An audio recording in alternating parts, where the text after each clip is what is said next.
Hai teman, selamat datang di channel Sekate New. Jangan lupa pada teman-teman untuk like, komen, dan subscribe supaya tidak ketinggalan update dari channel ini. Mimin ucapkan terima kasih. Selamat menyaksikan. CEO Angkuh bab 50. Penasaran dengan kelanjutan cerita kemarin? Baiklah, langsung saja ya kita mulai. Selamat berliburan, selamat berakhir pekan. Jangan libatkan aku ke dalam rencana jahat papa. Dan ingat, kalau sampai papa menghancurkan kebahagiaan Hanin, aku nggak bakalan tinggal diam. Devan bicara penuh penekanan pada sang ayah dengan sorot mata tajam. Alah, sekarang aja kamu nolak? Pikir-pikir dulu, Devan. Mau sekarang atau nanti, aku tetap nolak, Pak. Tanpa menunggu Pak Santoso kembali bicara, Devan melengos keluar dari rumah. Ia tidak suka jika mendengar ayahnya memiliki rencana jahat untuk menghancurkan kebahagiaan Hanin. Meski Devan memang mencintai Hanin, namun ia tidak sampai hati membiarkan orang yang dicintainya menderita. Devan yakin saat ini Hanin bahagia dengan suaminya. Setidaknya Devan bisa tenang jika Hanin bersama dengan orang yang tepat. Namun perkataan Pak Santoso tadi yang menyebutkan jika pernikahan Hanin dan Bian itu pura-pura membuat Devan penasaran. Ia berniat untuk mencari tahu kebenaran semua itu. Tapi jika memang Hanin sudah bahagia dengan semua ini, maka Devan akan mundur. Namun sebaliknya, jika sampai Devan melihat Hanin disakiti, maka ia akan menjadi orang yang pertama melindungi Hanin. Gimana caranya gue mau cari tahu? Duit aja nggak punya. Devan menghela napas panjang.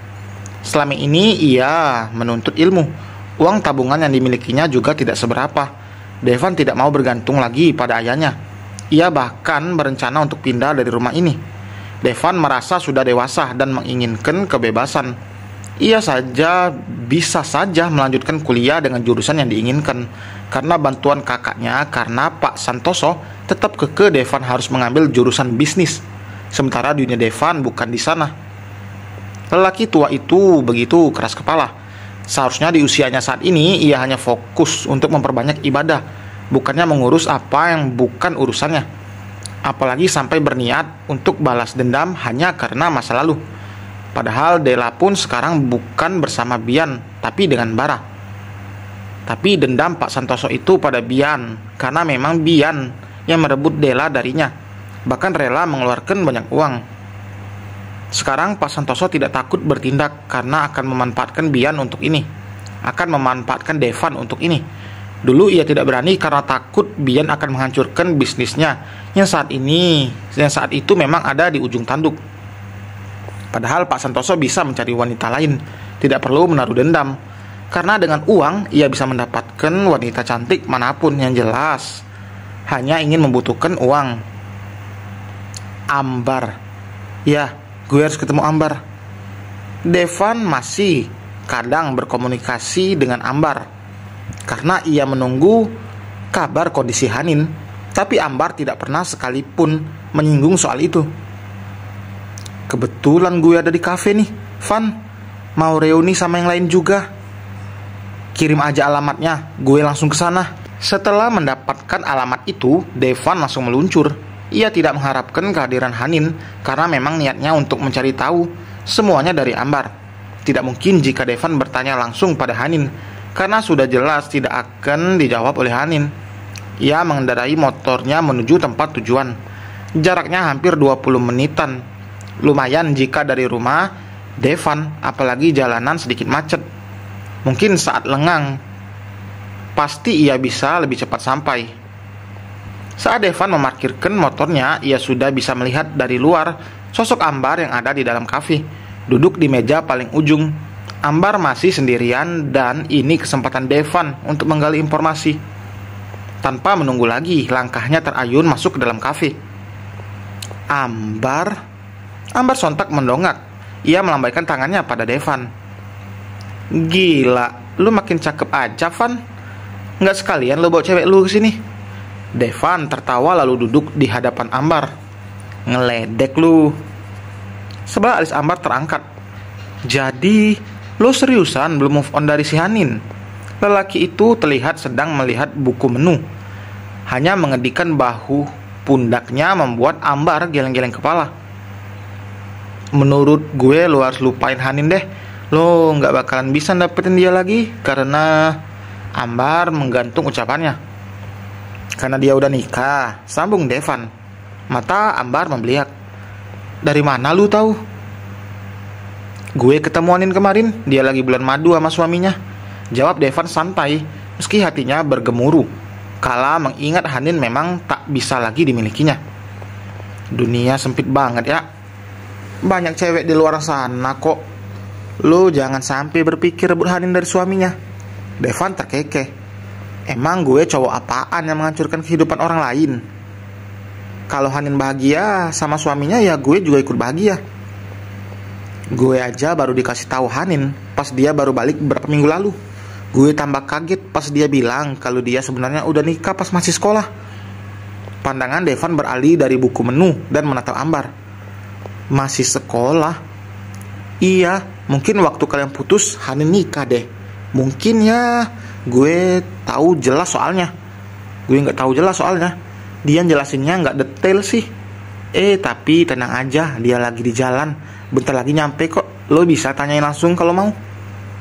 Hanin awalnya tidak banyak pergi kemanapun. Memutuskan untuk keluar dari karena merasa bosan. Terus berdiam diri. Apalagi menunggu Bian yang katanya akan pulang malam. Ia pun bisa keluar karena sang suami sudah mengizinkan. Jika Bian tidak mengizinkan, maka Hanin tidak akan pergi kemanapun. Banyak sekali ilmu soal rumah tangga yang didapatkan Hanin dari ibu mertuanya. Ia merasa bersyukur karena tidak pernah dituntut untuk ini dan itu, melainkan dituntut dengan cara yang lembut dan mudah dipahami tentunya. Devan mengebrak meja membuat Ambar terperanjat. Kok lu gak bilang sih Hanin mau kesini?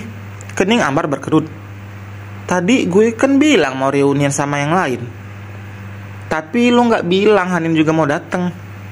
Ya udah, santai aja sih. Lo harus bersikap biasa aja. Buktiin kalau lo itu ikhlas Hanin bahagia sama orang lain. Hanin pasti kepikiran lo kalau tahu lo masih nyimpan rasa ke dia. Devan menarik napas dalam.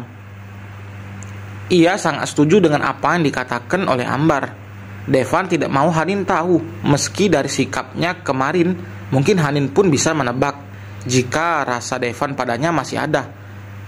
Jika terus menghindar, sama saja Devan seperti pengecut. Untuk cepat melupakan, ia harus memaksakan diri agar bisa menerima kenyataan jika Hanin sudah ada yang memiliki. Malah ngelamun lagi. Tuh, Hanin udah di pintu. Mendengar perkataan Ambar, Devan langsung gelagapan. Ia mencoba menetralkan detak jantungnya yang berdetak kencang. Santai, muka lu tegang banget. Sono ke toilet dulu, tenangin diri lu. Bentar baru balik lagi. Devan langsung beranjak mengikuti saran Ambar. Tepat saat Devan sudah berjalan menjauh, Hanin menghampiri meja tempat Ambar berada. Lo tadi sama siapa? Cowok lu, tanya Hanin setelah duduk di sebelah Ambar. Ia tidak bisa melihat Devan karena kondisinya membelakangi. Mantan? Hanin mengerinyit. Hebat lo ya, masih bisa akrab sama mantan, pujinya. Ambar memutar bola matanya malas. Gue belum beres ngomong. Maksud gue itu mantan lu, bukan mantan gue. Mulut Hanin menganga karena kaget. Mingkem, nanti lalat masuk. Jadi tadi itu Devan. Anggukan dari Ambar sudah cukup menjawab. Padahal setahu Hanin, mereka hanya reuni bersama teman sekelas. Itu pun tidak semua, hanya yang dekat dengan mereka saja. Sedangkan Devan sendiri beda kelas dengan Hanin dan juga Ambar. Iya, kenapa? Takut nostalgia lu? Ledek Ambar. Apaan sih lu? Gue tuh cuman gak enak aja. Devan udah cerita kok. Kalian ketemu pas lu lagi honeymoon kan? Gimana? Lancar? Wajah Hanin langsung merah padam saat pertanyaan terlontar dari bibir Ambar. Bocah gak usah pengen tahu soal urusan orang dewasa, ujar Hanin. Ambar mengelum senyumnya. Mentang-mentang udah enggak. Dengan gerakan cepat Hanin membungkam mulut Ambar dengan tangannya. Diam, Jangan ngomong aneh-aneh di sini. Kalau ada yang dengar malu. Setelah Ambar mengangguk, baru Hanin melepaskan tangannya. Kenapa emang? Gak ada yang denger juga. Ambar menarik. Turunkan alisnya membuat Hanin mencubit kesal. Tahu gini gue di apartemen aja. Ia melipat kedua tangannya sambil membuang muka. Sebenarnya saat tahu Devan ada di tempat yang sama dengannya, Hanin ingin sekali menghindari. Ia tidak mau melihat raut wajah kecewa Devan. Tapi karena sudah terlanjur datang, jika Hanin menghindar itu malahan akan menimbulkan tanda tanya pada Devan. Satu-satunya yang harus dilakukan adalah bersikap biasa saja, seolah tidak terjadi apa-apa. Tidak hanya ada Devan, Ambar pun menyarankan itu pada Hanin. Jika saja Bian tahu Hanin bertemu Devan, sudah pasti lelaki itu akan marah. Mungkin meninggalkan pekerjaan pentingnya untuk menjemput Hanin dan membawanya pulang agar tidak berdekatan dengan Devan.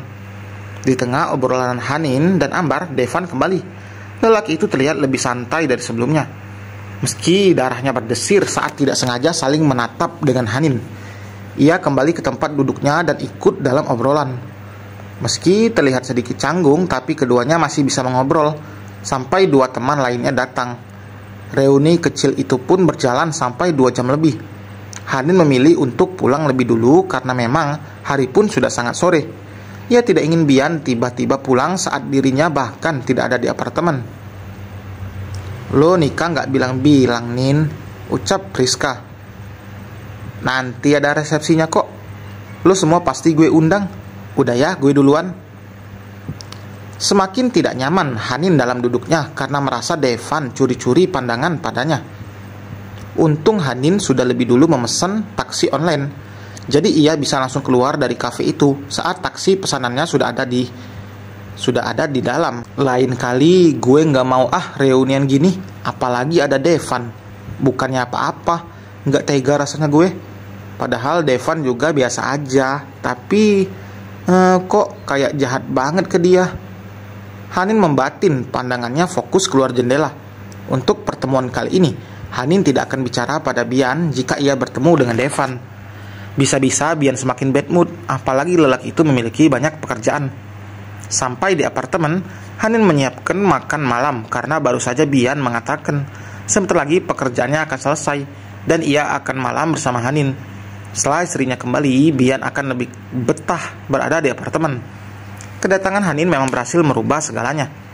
Setelah selesai mandi dan memasak, Hanin memutuskan menunggu Bian sambil menonton drama Korea terbaru. Hampir 1 jam ia menunggu dan Hanin pun tidak menyadari sudah selama itu karena ia pun tidak menunggu sambil topang dagu. Suara bel. Aduh, siapa sih? Ganggu aja. Kerutu Hanin masih fokus dengan tayangannya. Bel kembali berbunyi membuat Hanin mau tidak mau berlari dengan cepat untuk membukakan pintu. Saat tahu Bian yang datang, ia berlari lagi ke arah sofa untuk melanjutkan menonton. Bian yang melihat langkah Hanin hanya diam saja. Ia bahkan masih berdiri di tempatnya, tidak beranjak sedikit pun. Menyadari Bian yang tidak masuk, Hanin memanggil suaminya itu. Kenapa masih diem di situ, Mas? Ayo masuk, kita Hanin, tanpa beranjak dari sofa. Kenapa juga nggak langsung masuk? Dia aja tahu sandinya. Ini malah pencet bel segala. Batin Hanin kesal. Setelah dramanya selesai, baru Hanin beranjak karena Bian masih tidak kunjung masuk. Dengan alis yang bertaut, ia menatap suaminya heran. Kenapa nggak masuk? Tutup lagi pintunya. Apa sih, aneh banget. Meski mendumel, Hanin tetap menuruti apa yang dikatakan Bian untuk menutup pintu. Bel kembali berbunyi dan Hanin membukakan pintu. Tangan Bian merentang. Hanin yang mengerti langsung melangkah maju dan memeluk lelaki itu, dan dibalas kecupan hangat di puncak kepalanya oleh Bian. Kenapa nggak langsung masuk aja sih? Tanya Hanin masih dengan tangannya yang bergelayut manja di lengan Bian. Nanti aku maunya kamu itu ada di depan pintu nyambut aku pulang. Jadi mulai besok aku nggak bakalan nyelonong, tapi tekan bel. Biar apa coba? Gimana kalau pas kebetulan akunya lagi mandi? Makanya Sebelum pulang, aku konfirmasi dulu ke kamu, biar kamu siap-siap. Pengennya tuh pulang ke rumah lihat yang seger-seger, kayak gini. Jadi capek aku langsung hilang. Bian menjepit dagu Hanin dengan jarinya. Nanti kan aku kerja juga. Hanin terlihat tidak terima dan melepaskan tangannya. Aku lebih suka kamu di rumah aja. Kamu boleh melakukan kegiatan apapun di luar rumah, nggak masalah. Tapi saat waktunya pulang, aku pengen kamu udah siap buat perang. Hanin meninju lengan Bian dengan bibir mengerucut. Main perang-perang aja, yang kemarin aja masih sakit. Beneran, raut wajah Bian berubah jadi panik. Hanin mengangguk. Jadi kedepannya aku mau buat jadwal sebulan sekali, cukup kan? Mata Bian membulat sempurna. Apa? Sebulan sekali?